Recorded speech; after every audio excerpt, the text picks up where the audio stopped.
Welcome to the J&J Show. I'm Jeff, he's Jerry, and tonight we're actually going to go into part 4 of our Rapture Dream conversation. We were going to move on to how the enemy uses techniques to distract us and what techniques they do, but something incredible happened just a few days ago that we really thought we should talk about and come on and talk about. And it was that I had a rapture dream. It just 3 nights ago on a Friday night. We're recording this on a Monday, and I had it just the other night on a Friday night. Or actually, I'm a night owl. It's probably early Saturday morning by that point. But yeah, I had a rapture dream. It's something that and we'll get into this more in a few minutes. I'm gonna turn over to Jerry here in a second because it brought up a lot of interesting questions that he has. And it's weird because I've asked God a couple of times for a rapture dream, but normally when you ask God for something, he makes you wait for it. And I asked a few times, and I'd actually forgotten about it, and then it just happened, and it was amazing. It was surreal. And Jerry, I know this brings up a lot of stuff that you wanted to talk about, so I'll let you do that before we get into my dream. Well, I really wanted to focus mostly on what you have to say. There is, however, some, when you told me about this, it changes a lot. It changes a lot as far as I'm concerned. Like I told you before, for me, it's the straw that really kind of broke the camel's back. And this thing, I think, is taken, for me at least personally, has gotten a lot more serious. And I was trying to describe this, and this will probably be the most rambling episode that I've done yet. And hopefully, for those who are watching, they'll understand that, like we do a lot, we're not talking at the people who are watching our podcast. We're talking with them. And I think it's going to be that way here tonight more than any other time, and especially to those who are listening who are also Christians. Because for me, this thing is no longer, and I'm not going to talk very long because I want to hear what you have to say, but when you described to me before what happened, this is no longer just, and I was trying to tell Amy this is no longer just a cool phenomenon that we can, raise our eyebrows about and, wow, this is kind of neat. Wow, what do you think? And then kind of forget about it when we go through the week, and then we hear something and we talk about it. Yeah, how about that? Isn't that cool? This is something different. And I think that we are in, like I told Amy, I'm not saying this at all. Nobody's done anything wrong, because this has never happened before. Okay, this is a new thing. I think the Lord is very patient. I know the Lord's very patient. It says he is. But how exactly to respond to all these rapture dreams is the question. And I think that we as Christians have got to come up with, or seek the Lord and find what exactly it is that how does he want us to react to all this? And because I think that if we just kind of keep going along as we have, not really knowing, not really seeking, I think we run the risk of ignoring what he's trying to tell us. And I don't think the Lord does stuff just to do it. I don't think this is something where he's just sending these dreams to people. And there's a lot. And I say that every time we do this, but it's true. I don't think he's doing it just for grins. I think that there's something here that we need to dig in and find. And it's not that we necessarily have to do anything, but we need to at least ascertain if we're supposed to do. Maybe what we're supposed to do with this is, maybe it's the Lord will speak to us and say that it's simply to keep us focused and to keep us waiting. I'm just not sure if that's the right answer. And this is where I get into the discussion. I'm not lecturing anybody, because the fact of the matter is with this, we were watching, and we're not on the verge of giving up, and yet these things still keep coming, to the point where you think to yourself, okay, there's got to be something. There's something more to this. Now, the question is, what is it that he is wanting us to do with these dreams and this information? Is it because some Christians are interpreting it differently, and I'm not going to say that any of them are right or wrong. Some are seeing it as we need to get out and warn the lost, which is always a good idea. I wouldn't say that's ever a bad idea. I'm not really sure if that's the reason why the Lord is giving us these dreams. And there's some other. So I prayed about it and got up this morning and really was weighing into it. And I think that I got a few answers, but I don't know if we're going to, I think we're going to have to launch, you and I have said on this channel before that if you want to hear from the Lord, you certainly can, but you've got to weigh in on it. You got to, press in and get an answer. You can't just, look at the ceiling and wonder, well, I wonder if he's going to tell us. Well, we have to go after that thing and seek it and ask, because I don't want to continue to just kind of, look at this as some sort of a weird occurrence, some kind of a freak show that's been going on that's really cool, and not really glean anything from it or take the time to stop and think, okay, this is happening. It's obviously something very important is about to go on. And which I just reminded myself to make a little note about something. But this is a big deal. You having this, the rapture dream, because you hear a lot of people have them, and like I've said before, I've never had a pure like what you're about to describe. For those who haven't listened, mine was more of a symbolic, and it was years ago, and I didn't really realize it was even a rapture dream until years later. And I've described that in a previous episode. And Amy has had more traditional rapture dreams than I have.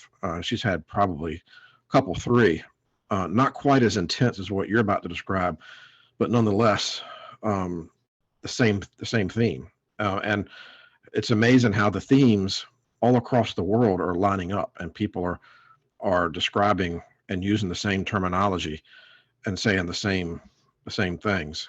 It's there's definitely something going on here. One of the questions again that we keep asking is,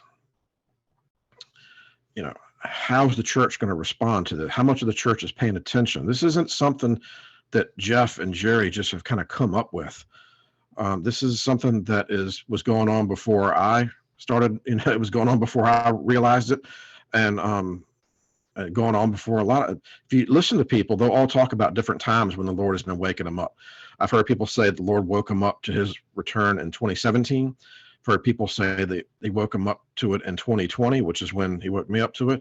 And I've heard people say that he woke them up in 2021. So he's still, but for even those who are awake to it, like you were, Jeff, and this wasn't a shock to you, he still sent you a dream.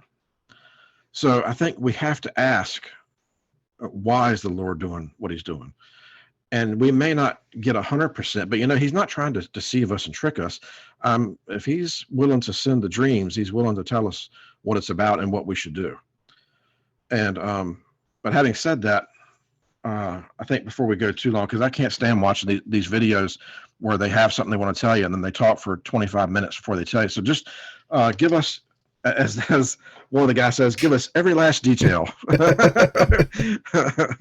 All right. Well, it was after midnight on Friday, so it was technically early Saturday morning. I had just gone to bed. I wasn't in bed 5-10 minutes when I suddenly realized that I was somewhere between asleep and awake. It's very difficult to describe if you've never experienced it. It's almost like a vivid dream. What do they call those? A vivid dream. Yeah, vivid dream. That's what it's called. Yeah. I thought there was another. I think there's another term that's used to describe it too. But yeah, it was pretty much a vivid dream. I was very aware that I was asleep, but I was also aware that I was dreaming, and I was looking up at the sky, and it was just the biggest, most beautiful, billowing, flowing white clouds you've ever seen.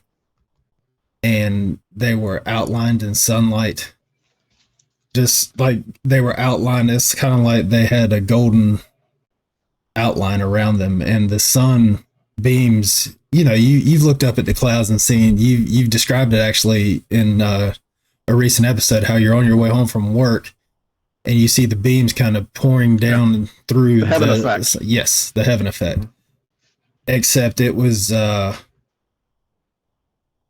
just so beautiful and so bright. I've never seen anything like it.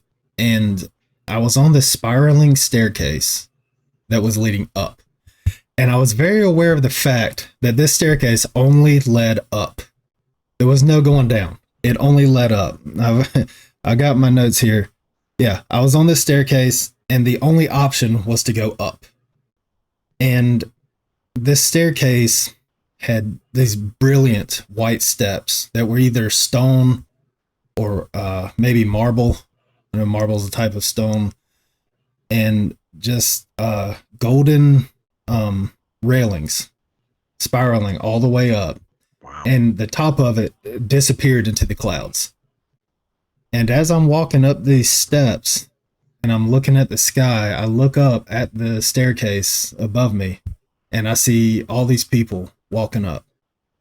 And I know where we're going. We're going to heaven. That's the only, that's nothing else crossed my mind. In that moment, as I looked up and I saw those people ahead of me, I knew we were walking up to heaven. And as I said before, no one was walking down. The only option was to go up.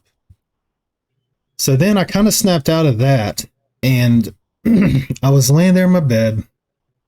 It's kind of like a little intermission between visions here. And I say it's a dream, but I don't know. I kind of feel like it was also a vision. It was a vision because I was very aware of the fact that I was seeing these things. And I was very aware of the fact that I was in these dreams. And I'm laying there and I see blackness because I'm laying in bed and I kind of felt like I was awake, but at the same time I knew I was still asleep. And the Holy Spirit, let's see. Yeah, I had a dream visitation from my grandfather after he passed away. Mm-hmm. And it was the same sensation. Mm-hmm. Up until the point where me and him interacted, I knew it was like a regular dream, but the second I saw him, I snapped out of it and I knew I was in the dream and I knew I was dreaming, but I knew it wasn't a dream. I know it doesn't make any sense, but I guess it's one of those things you have to kind of experience it to understand it. But I'm trying my best to describe it here. And the Holy Spirit all of a sudden just filled my chest. And we've talked about this before, how you especially you and I know other people have described this the same way. When you get filled with the Holy Spirit and you feel like God's about to speak to you, it starts in your chest and it kind of comes up through your throat and you get this sensation. Totally. And this was different. I've had that sensation before come all the way up into my mouth, but this was just kind of like it came up through my throat to my mouth and it was almost like it was just about to explode out of me. And I just knew in that moment that Jesus was coming. I really, really thought that the horn was about to sound and Jesus was about to return. As I laid there, fully aware that I'm asleep, yet awake, somewhere in between, the Holy Spirit's just rushing, almost like it's rushing out of me. And I felt like that was it. I felt like that was the moment. I was like, this is it. Here we go. Jesus is coming. And I just knew I was about to hear that horn and that was it. But then I transitioned from that over to a scene. And I described this to you as like I'm watching it on like a TV screen or a movie screen. And it was almost like I'm being shown this vision. It was the night sky. And all of a sudden, I see all of these golden streaks of light and these golden balls, orbs, balls, whatever you want to call them, shooting up into the sky. And the night sky is just filled with these golden streaks and these little golden balls floating up, going up. And I wasn't being left behind because I was fully aware that I was one of those streaks of light. My mother, my father, my brother, we were all going up to heaven. And I knew in an instant when I saw the little golden balls, they weren't going up quite as fast as the streaks of light, but they were going up too. I knew that those were my dogs. I knew that those were my pets. And just I, I can't even put it into words what that looked like. It was like, it wasn't a black sky, but it was almost like a dark navy blue sky, just filled with this golden light, these golden streaks just shooting up into the air, these golden balls amongst them going up into the air. It's just so surreal. It's unlike anything I've ever seen. And I knew what I was witnessing. I knew that God was showing me the rapture, and I knew that I was going up. And I don't know. And I know that he was showing me this because it was like I was watching it happen. And, but I knew I was one of those streaks of light going up into the air. And then, I don't remember much after that. I just remember feeling completely at peace, completely comforted, knowing that me and my family and our pets were going to heaven. And then, I just told you this a few minutes ago before we came on air that I didn't even remember having the dream till about 5:30 the next night, the next evening. And when I did, when I did, I just got excited. I just started smiling. I just because I knew I was like, wait a minute, was that a rapture dream? And then it dawned on me that it was, and just the comfort and the peace that came over me is indescribable. I guess it's another one of those things that you don't know unless you have this sensation. But it was surreal and it was amazing. And I've never had a dream like it. There's nothing even comes close to comparing. Even the dream I described having with my grandfather and the visitation there, it was similar, but it was just completely. This is just unlike anything I've ever experienced before. That's something. That really is. Yeah. I tell you. Also, it's I guess what's nice about the fact that you didn't recall it till the next day is that a lot of people, and I asked you about this before, a lot of people, um, not the majority, but quite a good percentage have reported disappointment because, like you said, they were, and this is something you hear a lot, they were convinced that it was real and they were convinced that it was happening and it was now. They thought they were literally in the rapture and that it was happening. And when they woke up, they were disappointed. They were so Right. Right. disappointed. They said it was like the biggest letdown. Of course they get over it, but Right. that's good that you didn't have to go through the disappointment of it. Well, And I mean that's exactly what it was like. I just knew that it was about to happen, that it was starting. I knew the rapture was starting in that instant. And I think the main reason why I didn't wake up disappointed is because I immediately went from thinking it was about to happen to the scene where the lights were shooting up into the air, and the immense amount of peace and comfort that came over me knowing my final, not only my final destination. I don't even think it was that. It was just knowing that my family was going to be with me, that our pets were going to. And I don't know. I guess that peace and that comfort of knowing that one day that, and I took it as I was watching the scene, I knew I was going up, and God has told me I'm going up. So I just, this the peace and the comfort that knowing that when the rapture eventually does happen, I'm going to be part of it and I'm going to be called up. well, the interesting thing, I think we mentioned this before, that with Paul describes something that we mentioned this in the last chapter, very similar. When you look in Acts, and Paul was in prison, and the angel came and basically, brushed him on the side, struck him on the side. It said, and his chains fell off, and the angel let him out of the prison. And for a good while, Paul was not aware that it's actually happening. It says in there that he had supposed he was only dreaming until he got outside, and then he realized it was real. So that type of thing. Not only have we heard that in a lot of other rapture dreams, but it's also biblical, which is very interesting, because this stuff, and that's what we've said in so many episodes, we're not talking theoretical. It's nothing's theoretical anymore. It's all real time actually happening.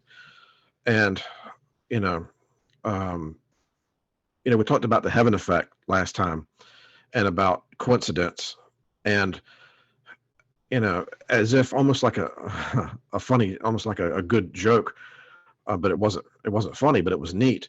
The next day after we filmed, I was talking about the heaven effect and how it's so much more common, and and coincidences, and how are we supposed to interpret things now, because so much is happening. It's almost impossible to refer to it all as a coincidence. And we did our show on a Sunday, and the very next day, Monday, I was heading home on that same bridge. The entire horizon for dozens of miles in either direction, there was no heaven effect except one single ray coming down out of the sky, and it was coming straight down onto the bridge that I was coming down. The day after I had mentioned on this channel about the heaven effect, not 3 weeks after, the very next day, when I got on that bridge, I looked to see if there was, and I saw one beam coming straight down on the road. I was heading straight toward it. It was the craziest. I've never seen the heaven effect with just one single beam coming straight down. That's And awesome. so, yeah, well, I mean, these things, again, you get to the point where if you insist upon, no, all this is just coincidence, everything is just a coincidence, then I think you're really going to be missing out, because it's like this morning, for example, and asking the Lord, trying to come to grip. Okay, Lord, what is it that you want us? How are we to interpret this? Because it's really not funny anymore. I mean, we kind of chuckled a little bit early on, and we're kind of, we're kind of giddy with this is kind of neat, but really at this point, it's amazing. It's good, but it's not really producing a lot of like laughter and smiles anymore like it did at first. And but like I said, it's all 100% good.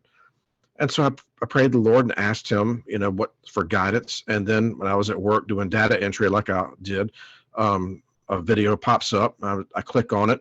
And it's a lady who's had a rapture dream as well, a very intense rapture dream.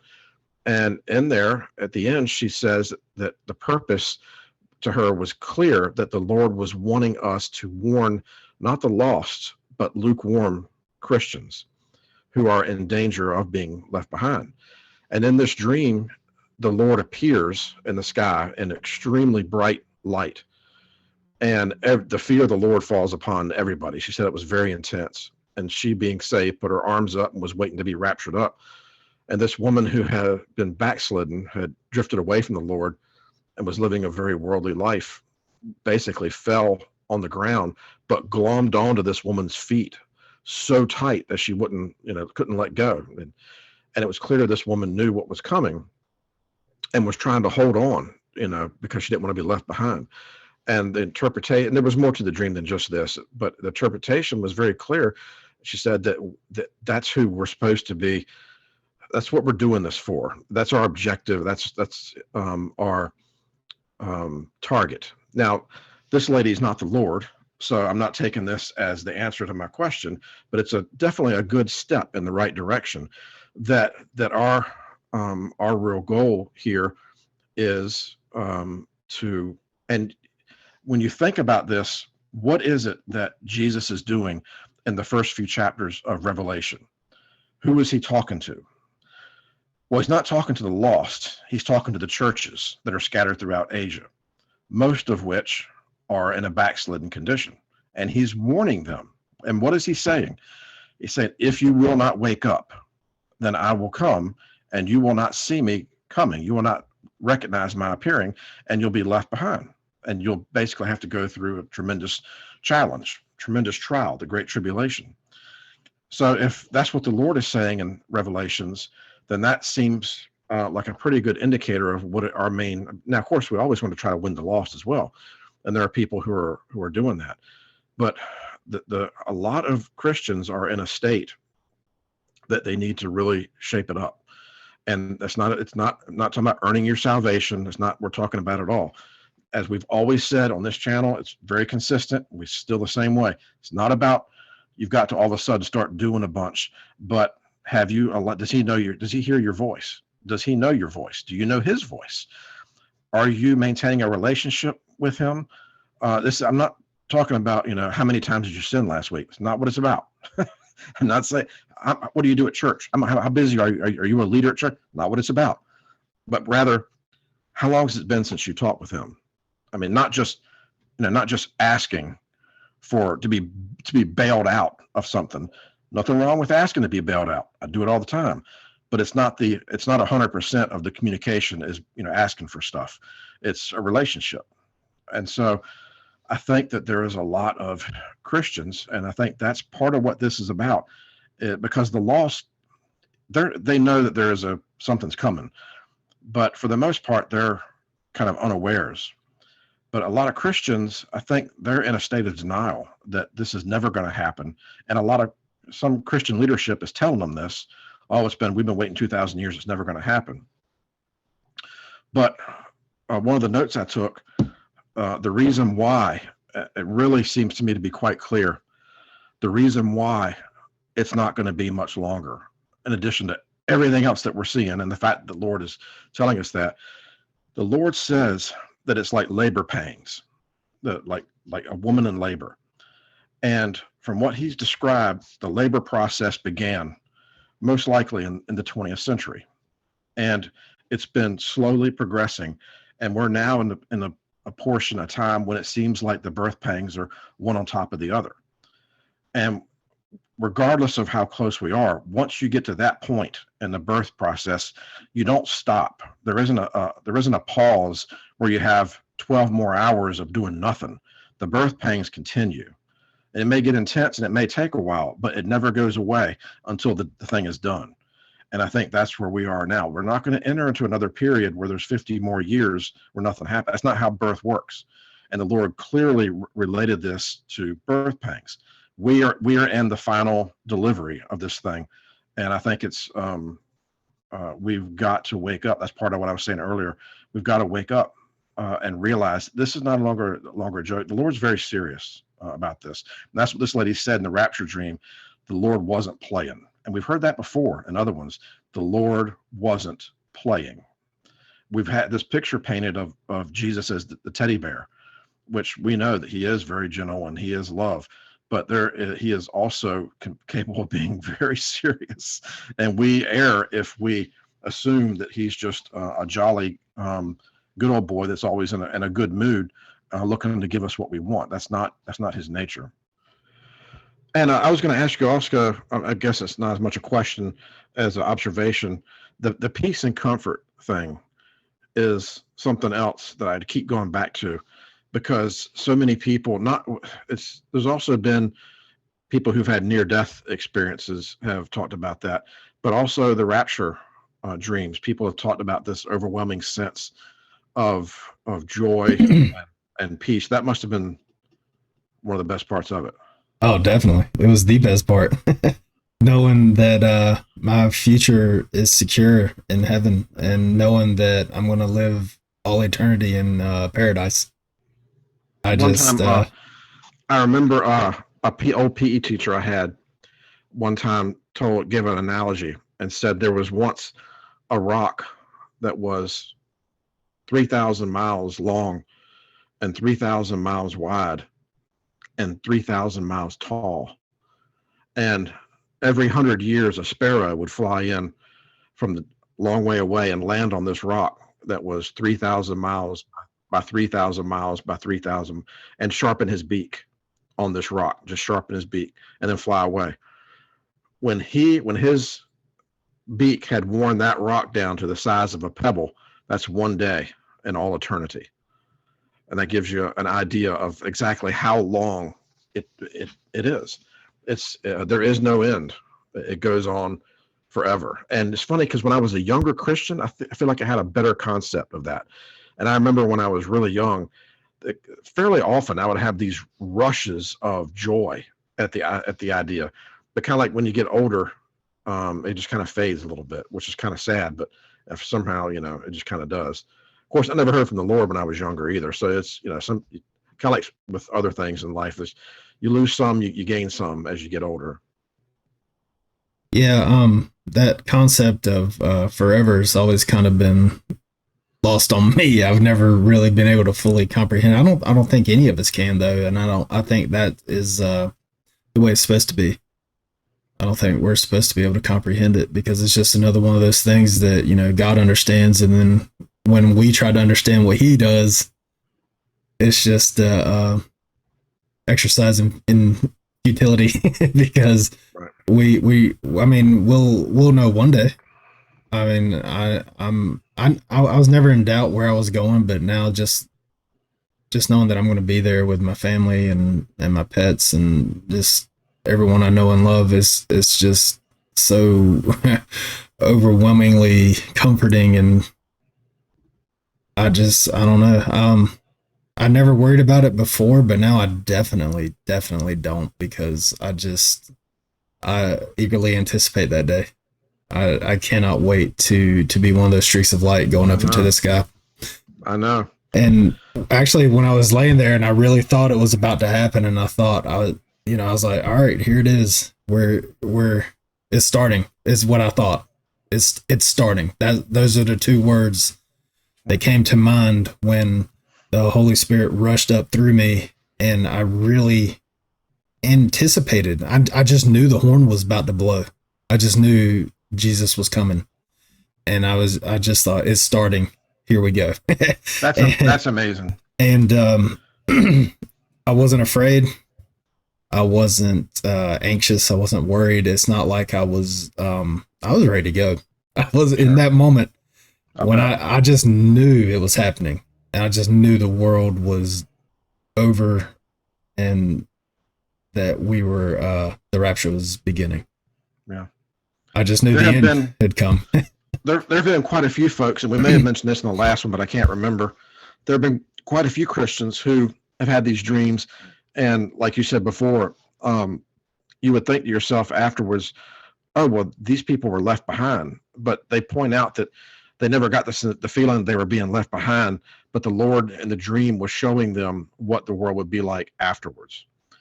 And um, whereas yours was a positive experience, a lot of them have described things that they can barely put into words, as far as what they see beginning to transpire on the earth after.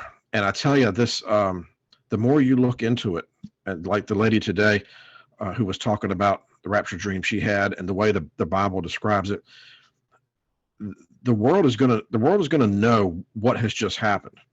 It's not going to be one of these things where nobody really has any idea, because Revelation 6 says that the people are going to ask the rocks, the mountains, to fall on them, to cover them, to protect them from the wrath of the Lamb.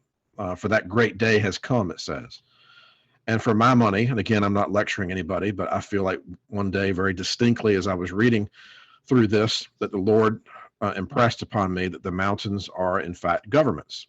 And I can list out here almost a dozen verses in other parts of the Bible where the Bible equates mountains and governments. Like we've said before, have we seen anything in the past 2 years where we have seen people of earth look to the government to deliver them from a crisis, let's say a pandemic? And I think we definitely have. And so a lot of people said during that time, and I agree with them, that that was almost like a dry run, a test run for what it's going to look like when this thing, because it's going to be a big deal. This earthquake that's coming, that's described in Revelation 6, is going to be a massive earthquake. And it's the day of the Lord. It talks about with well, I'll read it real quick again. Like we said last time, we don't do a lot of reading on here because, listen to somebody read is not always the best. But again, after you told me about this, Jeff, I thought to myself, where do we go from here in the Bible? And I thought to myself, well, where do we have somewhere where it's talking about dreams and visions in conjunction with the end times? And like we've said on here before, well, there's only two places really, and that is Joel chapter 2 and Acts chapter 2, and they actually deal with the exact same. Acts chapter 2 is actually it's Peter quoting Joel chapter 2 to the people who are gathered on the day of Pentecost. And he actually says to the people, he said, "And it shall be in the last days," God says, and this is Acts chapter 2, "that I will pour forth of my spirit upon all mankind, and your sons and your daughters shall prophesy, and your young men shall see visions, and your old men shall dream dreams. Even upon my bondslaves, both men and women, I will in those days pour forth of my spirit, and they shall prophesy. And I will grant wonders in the sky above, and signs on the earth beneath, blood and fire and vapor of smoke. The sun shall be turned into darkness, and the moon into blood, before the great and glorious day of the Lord shall come. And this last part gets forgotten a lot of times. And it shall be that everyone who calls on the name of the Lord shall be saved. And that last part, people tend to take that last verse and think that's in Revelation to salvation, as far as you said the prayer, so then you get to go to heaven when you die.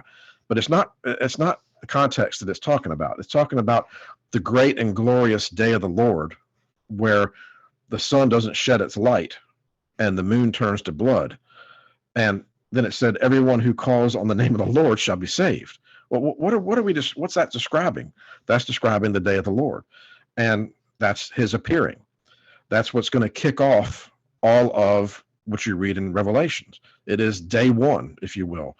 And of course, I'm not saying that all those verses I just read necessarily are referring to the day of the Lord, but it's certainly talking about the last days, which we know we're in, and talking about your sons and your daughters and young men and old men, and it's talking about dreaming dreams. And of course, the prophesying, there's that goes on. I've never interacted a great deal with the prophecy, but the gift of prophecy is out there. But we are clearly seeing here the dreams aspect of this.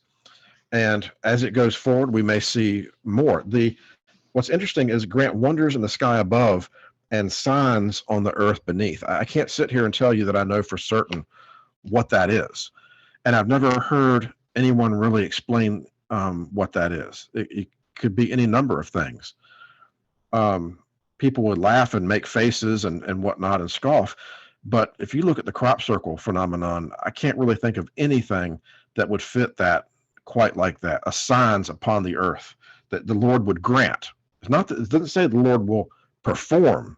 It says he will grant, or he will allow signs upon the earth and in the sky above. So, but I can't go around saying that's what it means, because I don't know 100% that's what it means. And there's quite a few things, a lot of things in prophecy, to where until the Lord impresses stuff on you, then you really don't know. And then once he does, then you do. But you can't really prove it to anybody until he impresses it upon them as well. And he only impresses stuff on us once we've studied it enough. In other words, I don't know anybody who just reads through the first time and all of a sudden they understand it. I would say that it takes time invested into it before he starts. It's not that anybody reads the stuff and they're so smart that they figure it all out. It's so complicated. I sympathize with people who avoid Revelation because it confuses them. It confused me too for a long time.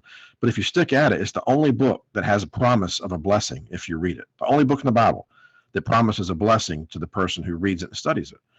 And if you stick with it and read it and study it and think about it, he will eventually start to show you things that you didn't previously see. And that's the only way you can figure it out, is that he shows it to you. And so, at the long story short, Acts chapter 2 and Joel chapter 2 is kind of where I'm going to be parking for quite a while. And each morning I'm going to be reading that, and I'm going to be going over it again. And the next morning I'll be going over it yet again until something gives way. And that's how you do it. And it may take a little while. Sometimes it doesn't. And sometimes it can come very quickly. In this day and age, that's what we were talking about last video. It seems like the Lord, you might think it took a long time for you to wait with the rapture dream. Believe it or not, that wasn't very long. When you think about, when compared to how long Joseph waited, and how long Abraham waited, and how long, it's just a matter of months is very, very little. And, but it's worth it. I don't know if I'm going to really, I've not yet prayed for a rapture dream. And I think my main focus has been on hearing from the Lord as to how I should interpret other people's rapture dreams. And of course, I interpret them the way they say them. I mean, I believe 1,000% what you're saying and what it is. My only question is, Lord, how do you want us to, let's take, for example, let's just say that there was a gigantic economic crash that occurred, like we've had in the past. Let's just go back to 1929 when the Depression started. People discussed that with each other, and they weren't laughing, and they weren't, kind of joking and whatnot. They discussed it in a serious manner. That was a bad event, and they were discussing what are we going to do? What do how do you interpret? What do you think is going to happen? I think as Christians, we've got to get to the point where we discuss this and with that same seriousness. I'm not trying to compare it to a disaster, because for Christians, it's not a disaster, but it's every bit as serious as that. And I think that even those of us who have recognized that this phenomenon is going on, there's been a little bit of that doubt that, well, even a small bit, maybe it's not what we think. Again, this has never happened before. This is new. That's why I don't fault the people during Jesus's day. I try not to really run roughshod over the disciples and the people of that time, because God had never come to earth before as a man like Jesus did. It was something new, and they were doing the best they could.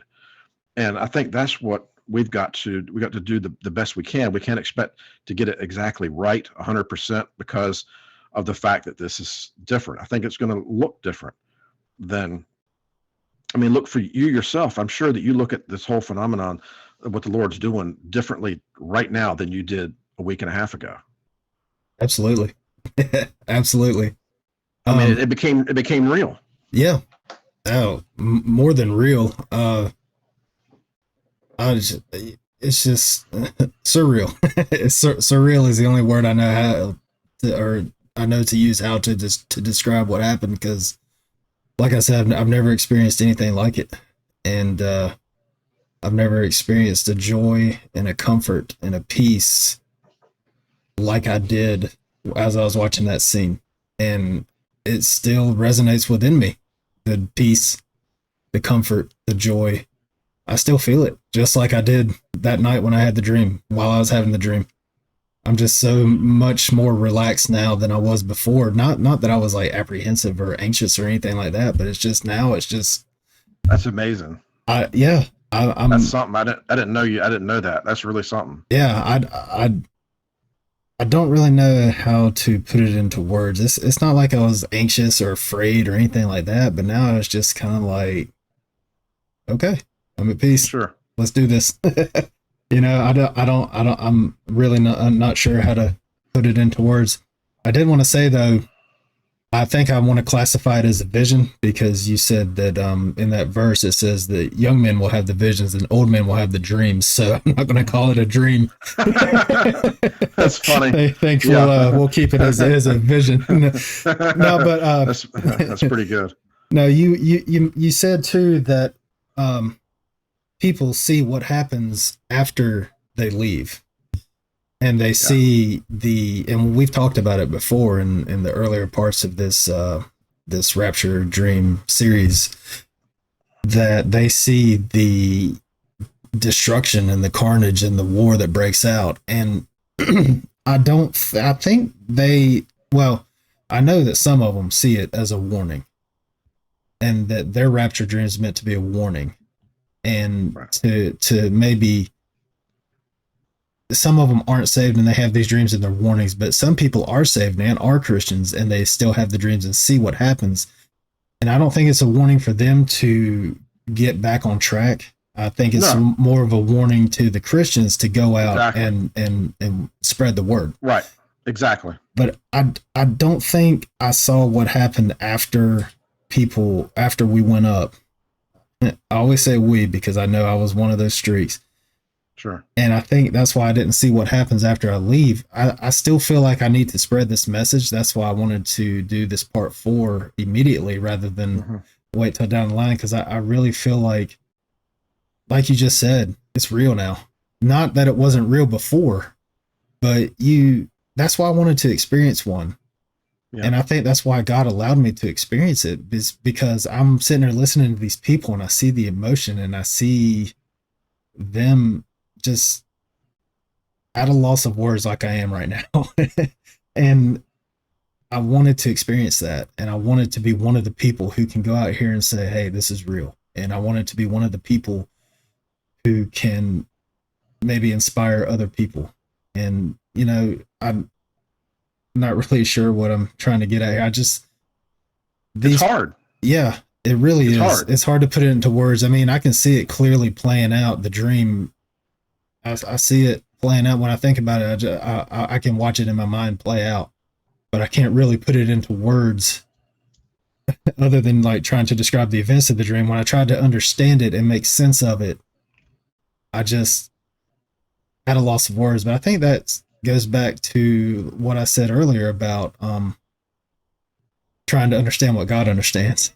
Right. It's but I wanted Well, to go ahead. Just real quick on what you just said. yeah, go I ahead. think we do see in these dreams how far beyond us he is, because these dreams, even when he dumbs them down to like the most elementary level that he can, it's all we can do to figure them out because we're so far, behind. There are some things in these that I hear, and some of the dreams are so on such another level that I don't even try to interpret them. I just know that wow, it's something's there, but I'm not smart enough to figure it out.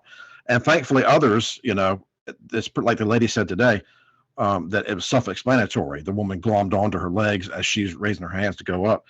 But go ahead. I didn't mean to interrupt. I just want to throw that out. Oh no, you're fine. But yeah, it's like when you try to interpret these things, it's like the first part of the dream when I'm on the spiral staircase that disappears into the absolutely glorious scene of the clouds with the rays of sun.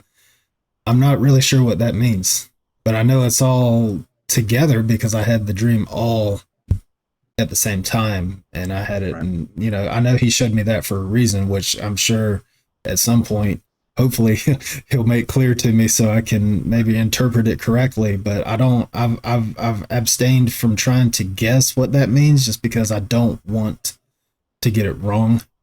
Sure. um The only guess I I would just have is probably the same as you, is that before the rapture occurs, you are on the path that leads you to his presence. You're walking on that path. You're not going to have to be jerked from another path. You're on it already. And because that experience in the first part really is not much of a rapture experience. The second part is really with a rapture experience. But he's pointing out that you're already on that path, um, where you're going to be with the Lord. Nothing's going to have to change. You're going there anyway. And then there's a pause. You feel his presence, and then you see how it will take place. That's just a that guess. Again, I don't know. that makes absolute perfect sense to me because I made a note as to why he would show this to me if he wasn't trying to warn me. I think one reason, like I said, is to put the word out there. I can now speak from experience. I can Right. I can be part of this movement, which is why I wanted to have one to begin with. And I think, that actually makes perfect sense because I feel like it was kind of a reward for my efforts, a Sure. reward for asking. And, that's just his way of being like, yeah, exactly. I mean, that makes perfect sense. I'm on the right path. Um, I'm giving you this vision because you asked, you're on the right path. You put in the work, you put in the effort to have a relationship with me and with Jesus. And Right. yeah, Right. that makes it even more comforting knowing that, I don't Sure. have anything to worry about, which I No, knew, no, no. Yeah. Right. I knew immediately, even as I was having the dream, that I had nothing to worry about. So Sure. yeah, that It's makes sense to me. it's there's so many, and I haven't been watching them as much lately, but it's probably in a year I haven't watched, even though I just talked about watching one today. I do listen to some, but there's so many that you literally could listen all the time if you wanted to, and it's great. I mean, that's I never get tired of them. And what's really great about watching these YouTube videos is the what never gets old is the body of Christ and how many different characters and individuals we have that are fellow Christians that we're going to see. I mean, you got you got people that you see their videos and you can tell they're just funny people. You got other people who are more serious. Some their story, they used to be into all sorts of bad stuff and now they're so even that seeing how many wonderful fellow Christians we have is exciting. But one thing it does do also, when you realize, like I talked about the woman from Australia who just got saved in 2018, you think about 2017, she wasn't going to heaven. She was going the wrong direction. And so right now there are people who, you know, have got to wake up and seek him. And again, that's all we're talking about is seeking him, and getting your life surrendered to him.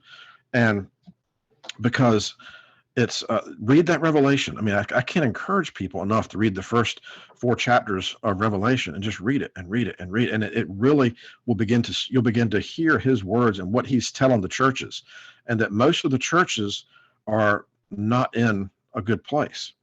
And but there are plenty that are, and so you can see both of those in there, because those letters are to the current church. The letters in Revelation are to today's church. The end times church is who it's to. Even though they list them out as cities in what was then known as the Roman province of Asia, it is too, because the fact of the matter is their church just came and went, and yet the Revelations is still here, and the Lord hasn't returned. So that was representative of the day's church. And when you look at it, you can see the day's church is all in there. You have some that it describes them all. And it's people, I don't know where to read in the Bible. Listen, if you read those first few chapters of Revelation, I would say up through 6, because that's where everything begins. And the last half is all good, is great, but just do the first 6 and realize that and 6 is where it begins with that earthquake. And it's you read that in recognition of where the world is right now, and it really speaks to you. It's something. I read it a lot just because I realize that's where we are. And it just it's amazing times that we're in. Absolutely amazing. That I never thought, that we would be in this situation. But it's amazing. It's the most amazing time to live in, and the fact that the Lord is as active as he is. Now, here's the thing I was going to mention real quick that I mentioned to Amy last night, that really, I think I have the answer, but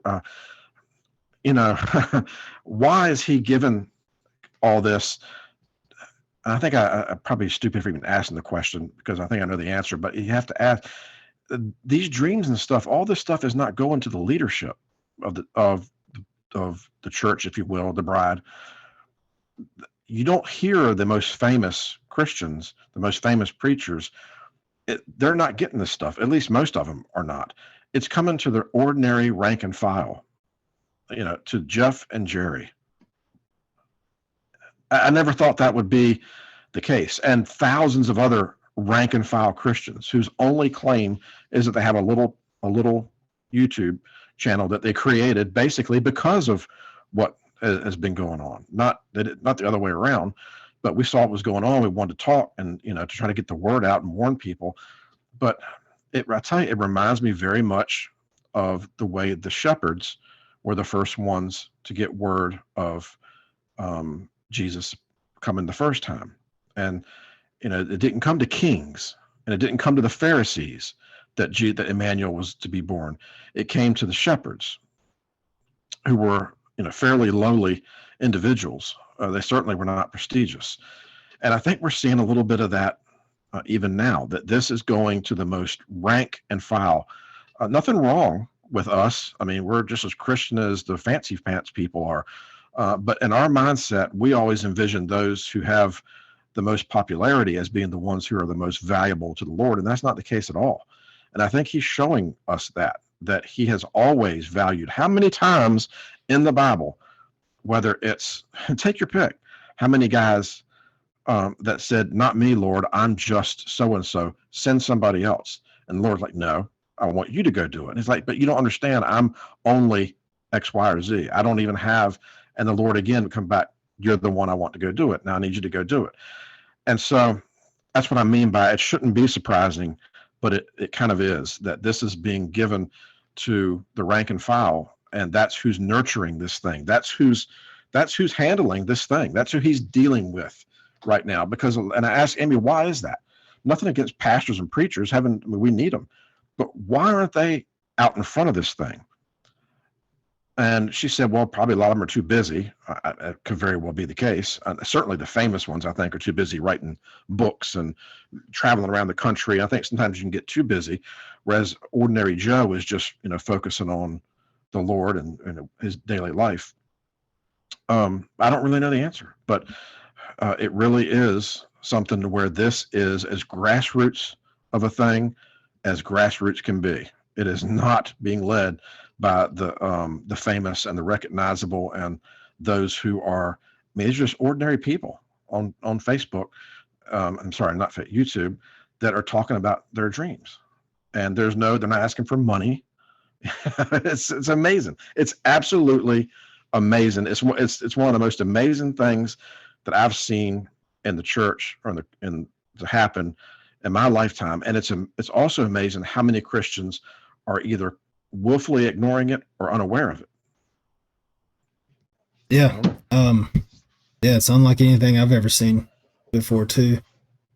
But yeah, I don't know why anybody would ignore this. I guess if you haven't had one and you're part of the thought of or belief that we're not going to get taken away before the tribulation, you would poo-poo There's at a lot this, of that. but Yeah. right, you would definitely not want to listen. But with as many people having these dreams as there are, it's kind of like we talk about this with the cryptid encounters, all the thousands and thousands of stories coming in from all over the world from people who don't know each other. It's not a coincidence. And it's the same thing with these rapture dreams. These rapture dreams, people are having them all over the world. They don't know each other. It's not like we all got together. I just got inducted into a secret society. It's like, okay, you're going to go out and say you had one. Well, welcome to the club. Here's the script. I know. It's not like there's a secret society of. I mean, probably. I don't know if it'd be maybe hundreds of thousands at this point, tens of thousands. I don't want to say millions of people. Maybe millions of people have had these dreams. Think how many are getting them that aren't putting it on Facebook. Exactly. That's what I'm thinking of. But just it's not like there's a secret society. It's like, hey, welcome. We're going to pull a wool over the world's eyes and trick everybody, and then we're going to have a good laugh at it after. And it's like we talked about in the last episode. I don't believe in coincidence anymore, and the fact that we've been doing these Rapture Dream episodes, and I asked for one. And I had one, and it made us want to jump right back into it. That not a coincidence. It made us want to jump right back into the rapture dreams. We were done with this for now. We were gonna move on to something else, and I don't think God was ready for us to move on to something else. I think that to me just points to there being something there, and it's also before when you asked me. When I texted you to confirm the time, you asked me, you said Rapture Dream Part 4.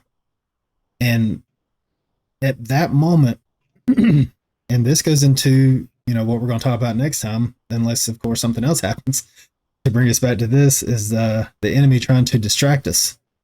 And I just got the feeling like I didn't want to talk about it. I don't want the spotlight on me. I don't want to talk about this. I don't want to reveal it yet. And then I was like, and I knew immediately, especially after the month I've had where the enemy has distracted me since the new year. I knew immediately. I was like, no, that's the enemy trying to silence me. Because why, the enemy would want to silence me. The enemy wouldn't want me to go out and tell about my rapture dream. But then 100%. I got the overwhelming feeling that, we need to do this, and we need to do it tonight. And I do want to talk about it. And the Holy Spirit swelled within my chest when I thought about that. And when I text you back, let's do Rapture Dreams Part 4. And I knew then what was going on, the spiritual warfare. The enemy's trying to get me to not talk about it, to delay my efforts. But God wanted us to talk about this, and he brought us right back to it. So, there's no coincidence there, and there's definitely something to it. Well, that's kind of where I am with this thing now, and tomorrow morning and the next morning I'm going to be going after it again. It's not going to be one of these things where okay, we've had another video about it. I'm going to forget about it until some. I mean, this is obviously, I really can't stress enough that when the Lord is moving like this and speaking to everybody and he's not doing it just for kicks. There's got to be a reason. More than likely, there's something he wants us to take from this. And man, I tell you, I want to know what that is and make sure I'm in the right place in the battle line, even if it's just him saying, even if he comes back and says, I just want you to stay the course. You're not supposed to do anything. Or he may come back and say, don't worry so much about people you don't know, but get the word out to those who are back. Whatever he said, I'm not going to put words in his mouth, but I am going to seek, because I want to make sure that when the time comes, it won't be said that, well, I sent you all that information and you just blew it off. Why didn't you take it seriously? Well, because I had other things going on and I thought you were just kind of, having fun and what. No, I mean, obviously the Lord does everything for a reason. This is no longer just a coincidence. It's no longer something that's just kind of cool that's happening. He obviously wants that. He's very serious, and he's given us about as much. I mean, really, this whole thing is, he's not going to tell us when he's coming, but the Bible does make clear that Christians will know the time of his coming, not the exact day, not the exact hour, but we will know the time of his coming. It won't catch us by surprise. And so that's going to be my objective, is to press in on this thing and to make sure that, and perhaps maybe it's going to require more dreams. Maybe it's going to require watching more chant. Maybe not. I don't know. I'm not going to have a preconceived outcome. I just know that this thing is going to require more wrestling and digging to find out exactly what is it that he wants us to do with this. And that's kind of my objective. And that's pretty much all I really have for tonight as well. Yeah, me too. I think it's a good place to stop it. I think we're up over an hour at this point. Yeah. But if nothing else happens, if we don't have a calling to come back to this topic, next time we're going to move on to the distraction techniques of the enemy, what they do to distract us, and how they distract us, and that they are actively out there trying to distract us. And I know I touched on it a little bit at the beginning of last episode. I just touched on it a few minutes ago. They're very active, even if you're saved, especially if you're saved, especially if you're a Christian. They're going to try to knock you off course, especially if you're doing like what you and I are trying to do here. They're going to try to delay you. They're going to try to knock you off course. They're going to try to silence you. Was there anything else you wanted to add before we close this out? All right. Well, we don't do this for the views or the likes or to get as many subscribers as possible. We're not trying to make money off this channel. We're not trying to become internet or YouTube famous. If we get 1 million subscribers, that'd be great, because that just means we're getting the word out there. But we just want to spread the word. We just want to warn as many people as possible before it's too late. Especially now. I'm sitting here and it's kind of like I'm in a fog or a daze, and I'm just, the Holy Spirit swirling within, and I just want to get the word out. And I feel like that's why I had that dream, is to come on here and to spread the word. It's like, I wasn't going to tell anybody at first, but then I think God pushed me to, and I think, that's the whole purpose of this channel, is that God wants us to bring up these things, to bring up these topics that, like you said, the church leaders, they're either not experiencing these things or they're just not talking about it. And it's up to us, the rank and file, to get the word out about certain topics. And that's why we talk about some of the things that we do on this channel, is to just get the word out about it and to open a dialogue. And these are things that we feel like are important. And well, that's really all I have for that. So here. We'll be back next time. Thanks for joining us in this one, and God bless. God bless.